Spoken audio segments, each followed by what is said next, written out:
Hi, welcome to the small shed.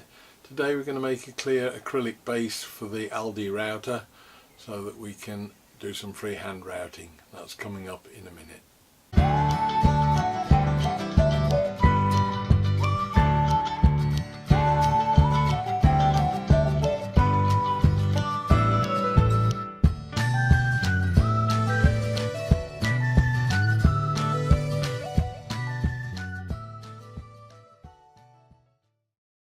Hi, before we start, just a brief word. There's two videos gone up today that are both essentially the same video, so don't waste your time watching both. You've got enough on your hands watching one of them. What I've done is to do a base plate for the Katsu router, clear base plate for freehand routing, and one for the Aldi Workzone router. Now they're essentially the same bit of kit and they're essentially the same video, but there are minor alterations to deal with either machine. So if you've got a Workzone router, watch the Workzone one. If you've got the Katsu router, watch the Katsu one, if you want to, of course. If you want a generic one, just watch one of them, but don't watch both. I've done it purely and simply because it's easier to keep the differences on two separate videos, so that the minor discrepancies can deal specifically with each machine. So that just sets the scene for the two videos. Now first off, I'm going to make a template. I want an oval shape. I've got a piece of acrylic that I think I'll be able to get two bases out of, roughly the right width for the routers, and I'll just drill and countersink a couple of holes either side of the router just to be able to grip it and move it round. I bought these when they were having the closing down sale at home base locally, and I think they were about 20p a piece or something, so they weren't expensive. I've marked out roughly 200mm long. I want the thing to be about 220-230mm long. Just got a piece of string that I've measured out. If you just wrap a piece of string around the two screws and make sure that it's the right length so that when it's at full extension it'll just about reach the side, and it's a fairly straightforward case then of running around it with a pen or a pencil, and that will give you the oval shape that you need. Slightly off, but that'll do. I can cut that out now with a bandsaw, smooth it off, and then I'll double stick that to the acrylic, cut it roughly to size and put it on the router table so it'll give me a reasonably good finish on the edge.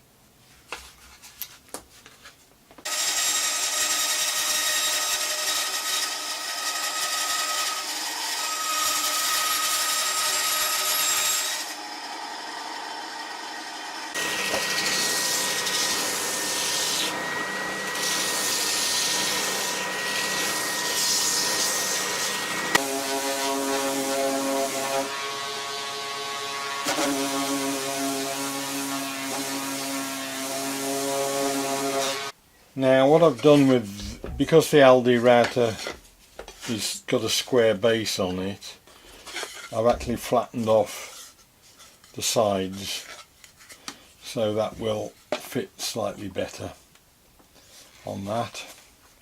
The problem with it is that there's no countersunk bolts and screws like there are in most of the other competitors. The actual base plate is held on with an actual screw that screws into the plastic of that. So what I think I shall do is probably re-drill two of the holes a bit further out, because they come in on the actual surround there, so I might drill those slightly further out. So that's the acrylic that I've got. It's an offcut from a larger piece, so it's only cost me a few pence.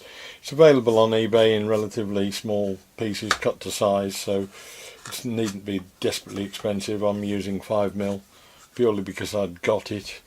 Yeah, you could probably get away with something a bit thicker than that. I think it would probably be ideal to have closer to 10, but this should be fine. It's only when you come to recess for screws in the other side that your limitations of your depth are there. What I shall do is just put a couple of pieces of masking tape on that to hold the template down. This is in the absence of using double-sided tape, which is probably just as successful but a bit more difficult to get off when you've finished. Put this on both surfaces and super glue them together, and then it makes it much easier to strip off when you've finished.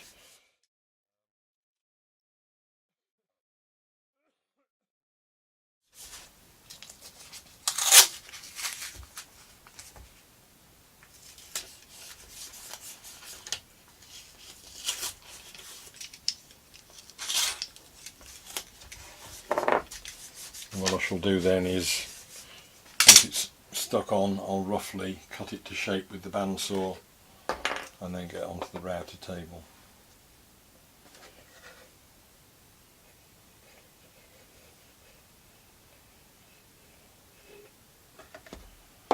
Bit of super glue on both surfaces, bit of accelerator on the other two, push them together. That should give us a bond that's firm enough to work with on the router table.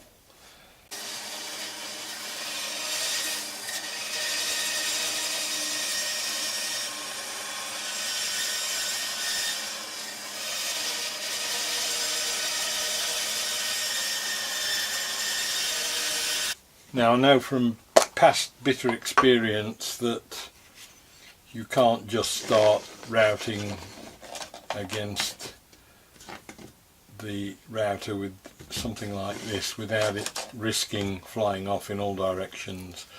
So I'm going to put a handle on it so that I can at least keep my hands well away from anything that's remotely dangerous, because it doesn't take more than a microsecond to lose a large part of a finger. So we'll just get this onto here and we'll just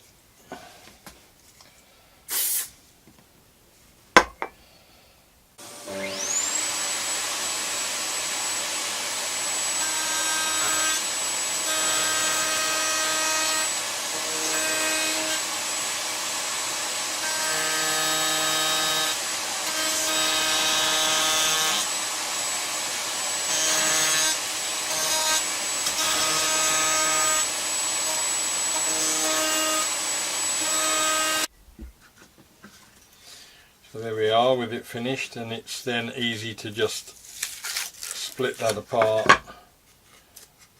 take the masking tape off, which is much easier to come off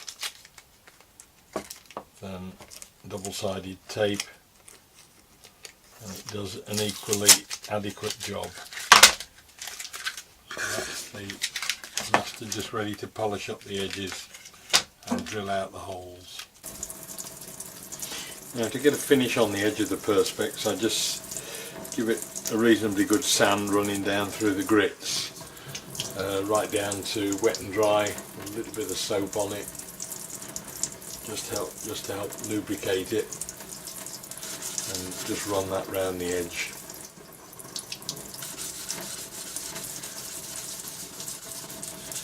I think I use a... Now, having achieved a reasonably good finish with the wet and dry, I then use a bit of metal polish just to give it a final buff, and you can get a reasonably good smooth finish then. It's like normal sanding really, the more you put into it the more you'll get out of it. There's no real shortcuts, just a matter of coming down through the grits on the sandpaper, then on the wet and dry, and then polishing it off.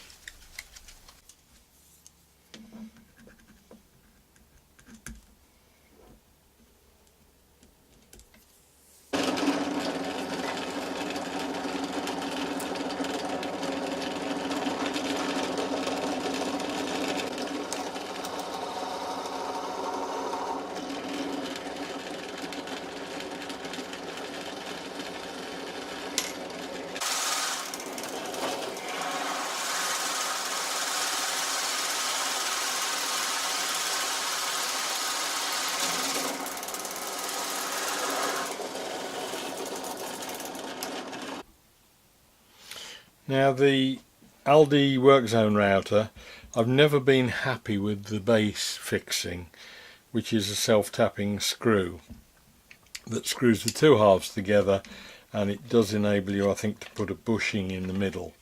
But really that screw is something that I'm not at all happy with. So what I think I'm going to do, the hole size looks to be enough to take a 4mm machine screw on the base. So I think I was originally going to drill right through and put nuts on the top, but that had its own problems in that I could put the bolt through there without any problem and it would countersink nicely into the pre-made countersinks. But when you came to drill out the holes, 2 of them would be fine, but 2 of them came into the side of the sleeve. So it becomes difficult to get any sort of fixing for a bolt there because it's all wrapped up in that plastic there. So what I think I'm going to do is to just drill it out to that diameter that it is at the moment and tap it 4mm and make it a screw thread into there.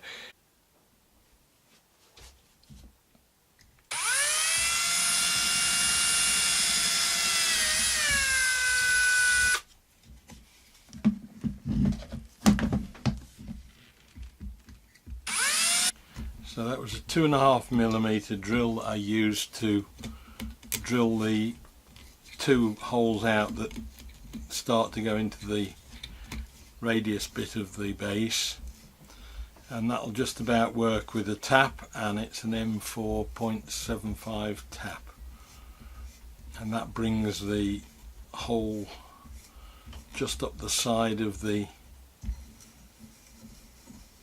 shroud.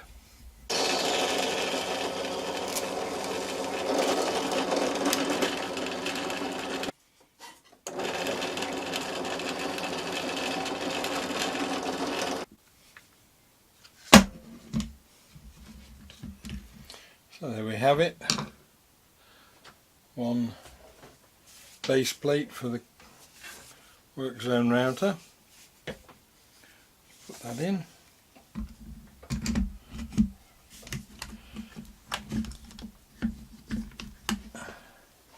Something anyone can make, it's fairly simple, the materials are easily available, there's not a lot of work involved in it, and you can make it any size to suit yourselves.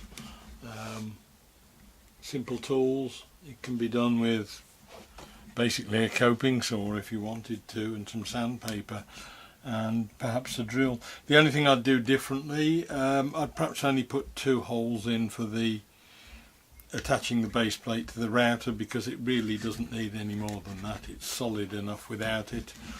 But that's it, that's the base plate for the Workzone router.